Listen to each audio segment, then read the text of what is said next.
Welcome to the Milk and Honey with Lemon podcast. I'm your host, Lemon Price, creator of the Holy Girl Habits, wife and mama, and certified life and leadership coach who turned away from corporate life to embrace kingdom leadership. This podcast is for Christian women feeling the weight of their divine callings, grappling with doubts of their leadership abilities, and searching tirelessly for biblically grounded guidance who want to step confidently into their roles as radiant kingdom leaders. Inside, we're going to traverse from those feelings of uncertainty and overwhelming searches, moving toward firm biblical leadership, empowering you to steward your gifts, and showing you that you indeed have what it takes. So, sister, grab your favorite cup of coffee or tea, and let's dive in together. Welcome back to the Milk and Honey podcast. I'm your host, Lemon Price, and I am very excited because in addition to the summer series we already have going on, we're doing a marketing series in July too. So it's just the summer series. And so last week we talked all about the power of authenticity in your marketing. And today I want to talk about how do you deepen those client relationships and actually build community. And so one of the very first things that I tell everybody to do is to embrace vulnerability. And it can be really scary to put yourself out there. And how do you know what to put out there? And what is it that people actually want to hear? I remember one time I had this conversation with my husband actually, and it was a couple of years ago, and I wasn't sharing the hard parts, right? Everything looked very aesthetic on my Instagram and Facebook, and it looked like I was just the happiest person, and I never had anything going on in my life, and I was just perfect all the time. And then I had this one day, even though that's not true, right? But I had this one day that was super just overwhelming, and the kids were, it was like at the beginning of COVID, right? And so the kids were home asking like 952 questions at one time, and I was still trying to work and get myself adjusted to the fact that they were home during the day, and the dogs were just not cooperating. And it was like one thing after another. And I just sat at my kitchen table and cried for a solid like 10 to 15 minutes. And the kids avoided me. I had the plague. And after I like finally got it together, the kids came and they were like, "Are you okay? What can we do for you?" Whatever. Of course, it wasn't their fault. It was just an overwhelming, I was overstimulated type of a day. And so I shared it.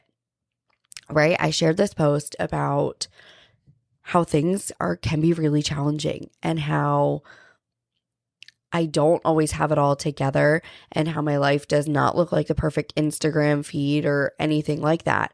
And by sharing that story, I had a more conversation than I'd ever had before, because people all of a sudden felt like they could relate to me and felt like I wasn't this person that was higher than them, right? I'm approachable. And I've heard this from so many people actually, because I am in a leadership position, with Girl Power Alliance, right? Because I'm one of the top leaders at that company. And then I have the marketing business and I have the experience that I have. Women have come up to me and said, "I didn't know I could talk to you. I didn't know that you were relatable. I used to be intimidated by you just because I saw the things that you were doing, because I saw the whatever status, right, they perceived that I had, until they saw my post, until they saw, me sharing these raw, honest moments with them, right? And just getting really clear about what it is I was going through and challenges that I have overcome and things like that. And then it was like, wait a minute, now I can actually have a conversation with you. Now I can talk to you about this. Now I can trust you. Now I feel like you get it and you relate to me. And so being vulnerable, you don't have to share every intimate detail of your life, right? That's not what I'm saying. It's all about how does this vulnerability, how does this piece impact your clients and what it is they need to hear to get to know you better and to feel relatable to you, right? Like, how does your story connect to their story? That's the thing you want to share. And so being just open and honest and real about things that you have learned about your growth journey, about challenges you've had and how you've overcome them, right? I just shared a few weeks ago, I shared a post and I'll link to it, but I shared this post about how I didn't feel like I was somebody that God could love, right? So I've said this before. I grew up in an anti-Christian household, right? And my household was very pro-promiscuity. My household was very pro-bar scene. Like that was the norm when I was growing up.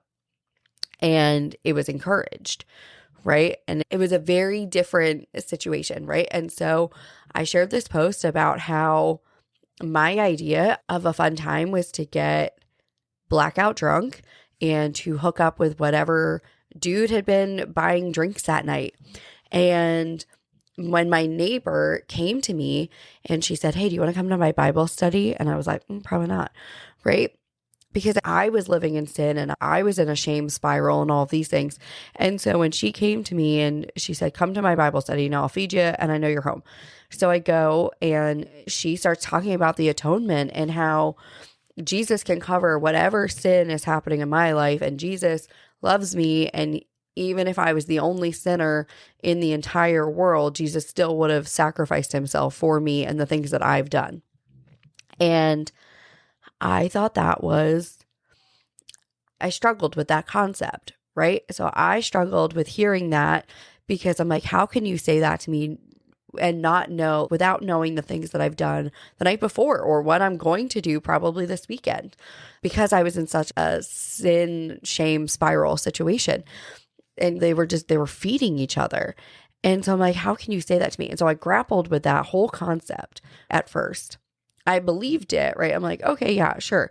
But it took me a while to internalize that truth. And so anyway, so I share this very long post about it, about how I went through this sin cycle and this shame spiral and all the things that I went through to get to where I am now, and how that process and that journey has allowed me to become the person I am today.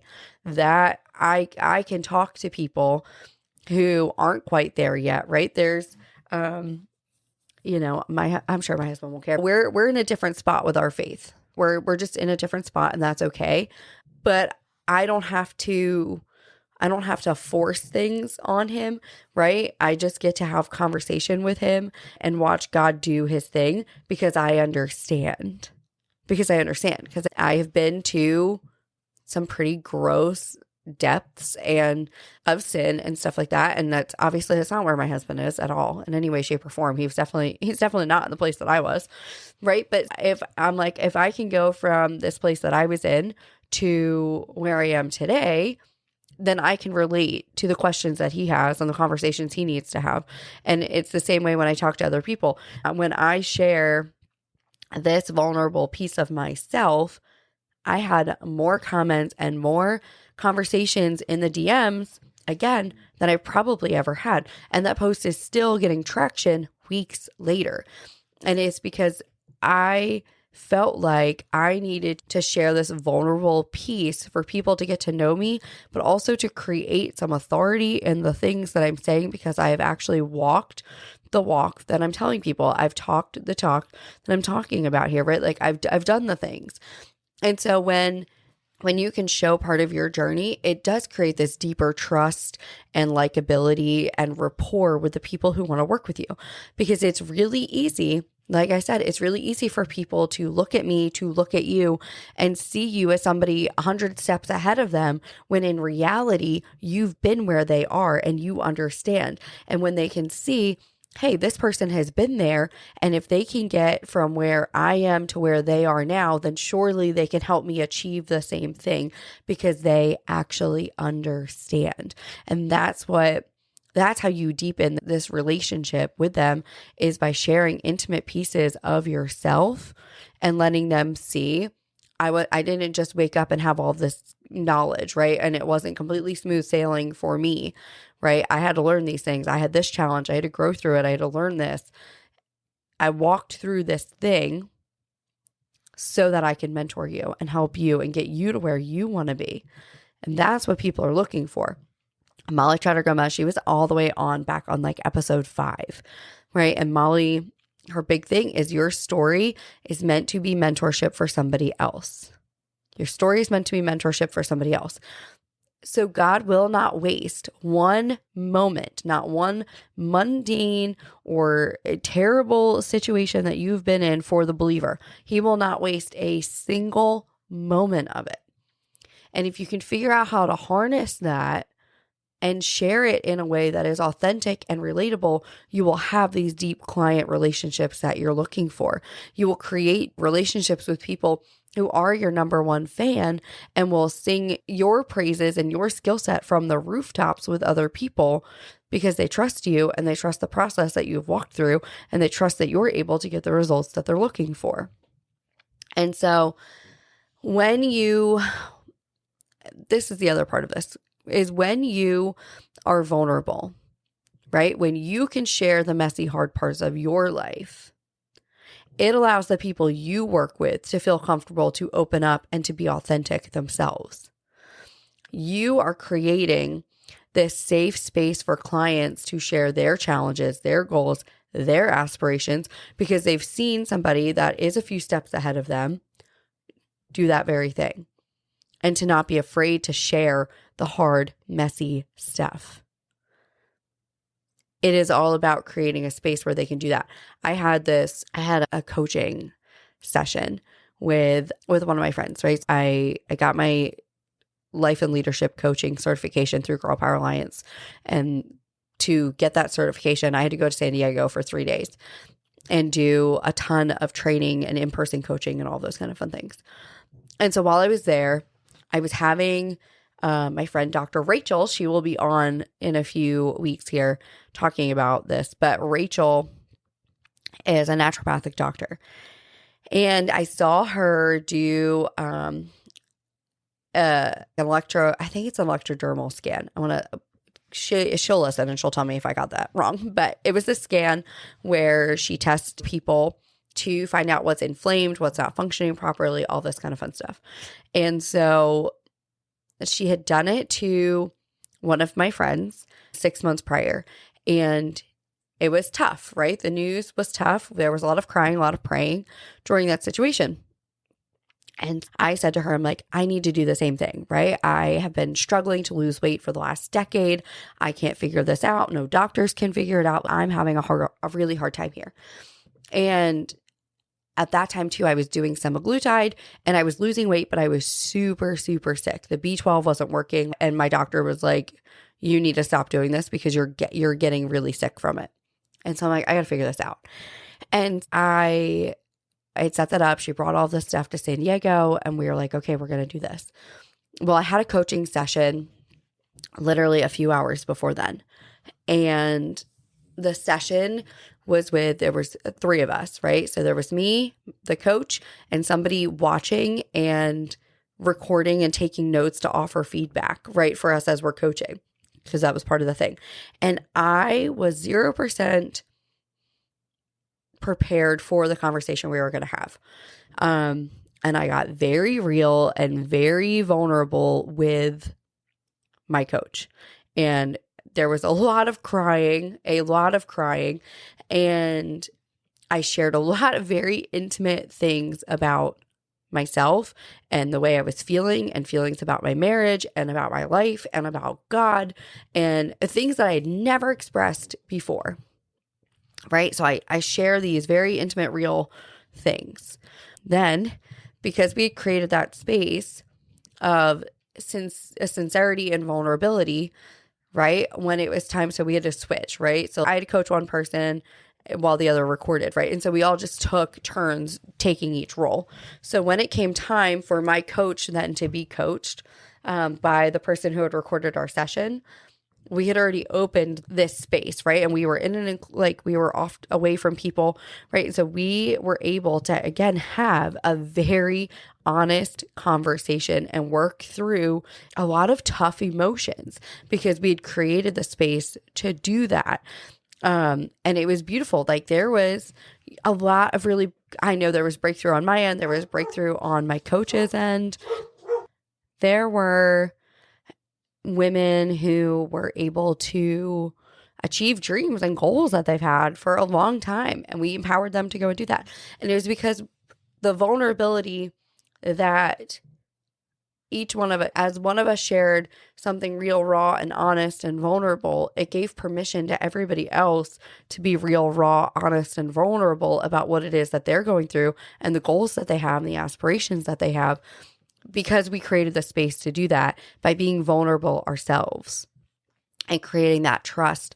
And when we did that, it was such a supportive and collaborative environment, right? There was a lot of hugging, there was a lot of crying, there's a lot of ongoing support for the goals that we've had. And it's been really beautiful to watch that happen.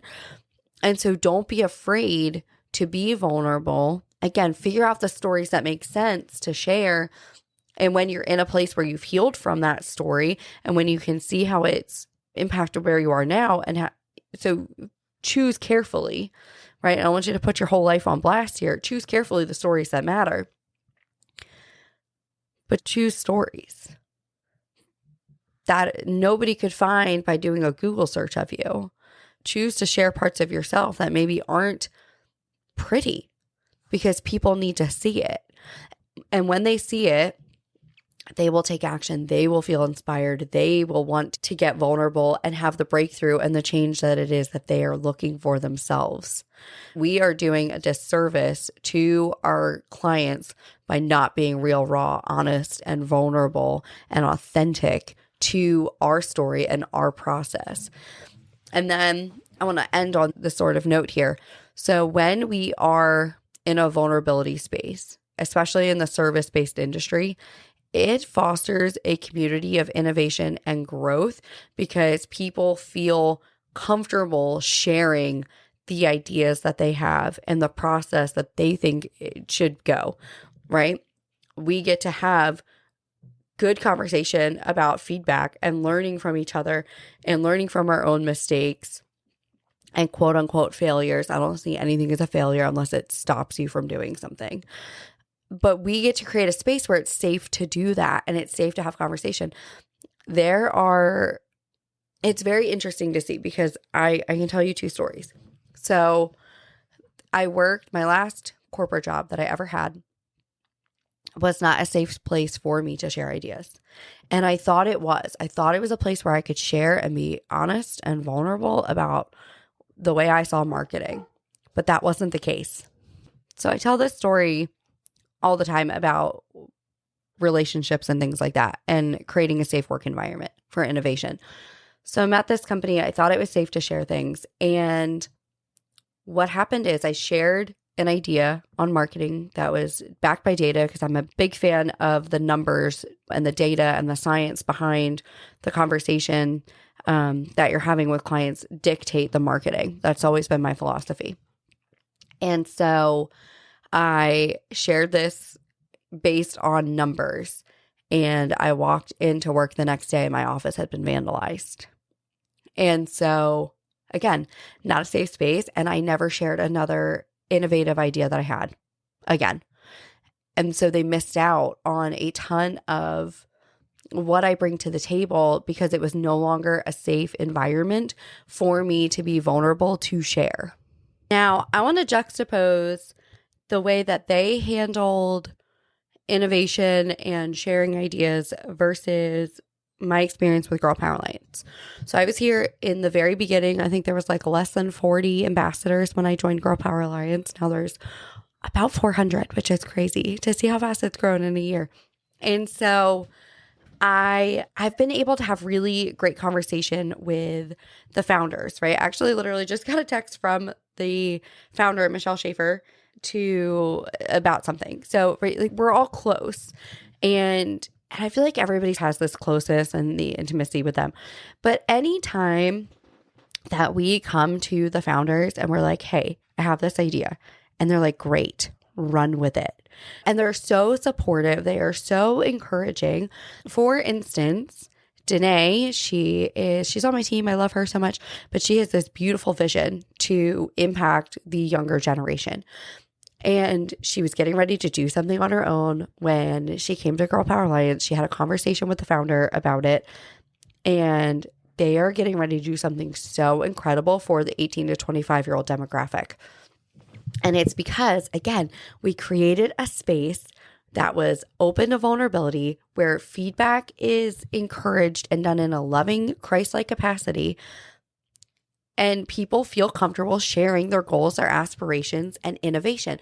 And the whole world gets to benefit from it, right? Because we're global, right? So the whole world gets to feel that impact and gets to experience that solely because there was a space created where vulnerability was encouraged. And it's supported, and it was a safe space. And it's because, again, the founder also does a great job of sharing really raw, vulnerable moments too. So I am just so grateful for that. And that's the difference. That's the big difference. That's how you end up with deep relationship with the people you want to work with. That's how you end up growing massively. That's how you get people coming to you, wanting to work with you, because you were vulnerable first, because you shared first. And by you sharing first, you gave other people permission to do the same thing. I want to challenge you to think about something maybe you haven't shared yet. Think about something that God has walked you through that you have not shared yet, something you can share, and how it relates to your story and the service that you offer or the results that you offer. I want you to think about it and go post it, and then tag me in it. Send it to me on Instagram, on Facebook, whatever, but send it to me. I want to hear what it is that you're doing and how I can support you in that. And for this month, I have a new little download for you guys. It is 10 marketing tactics that every business needs to implement to see expansive growth. So it's how I help take a company to $10 million is with these things. And so that is in the show notes for you to grab. So click on that, grab it. You can go to pricelesslyimperfect.com and grab it too. It's right there on the homepage for you. So I'm so excited about what God's doing in and through this whole series and the conversations we get to have. So next week, we're going to talk about how do you overcome the fear and really embrace that vulnerability, right? And I'm going to talk about how you move forward in that and build genuine relationship and everything. That's going to be exciting.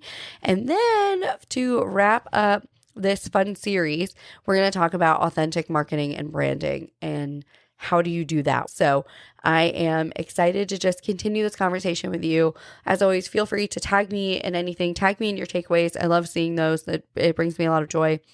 Be sure to rate and review the show. It helps tell the Apple machine and things to share this and that it's relevant with people. So I would appreciate that. And until next time, bye, friend. Thank you so much for listening to the Milk and Honey with Lemon podcast. I am so grateful you were here. I hope this episode has helped you move from feelings of doubt and uncertainty towards stepping confidently into your God-given leadership role, fully equipped with biblical wisdom. If you enjoyed this episode, please take a second to rate and review. Each review helps us to reach and inspire more Christian women leaders just like you. Don't forget to share your takeaways, post it on Instagram, tag me anywhere you're on social media, and I'll see you next week.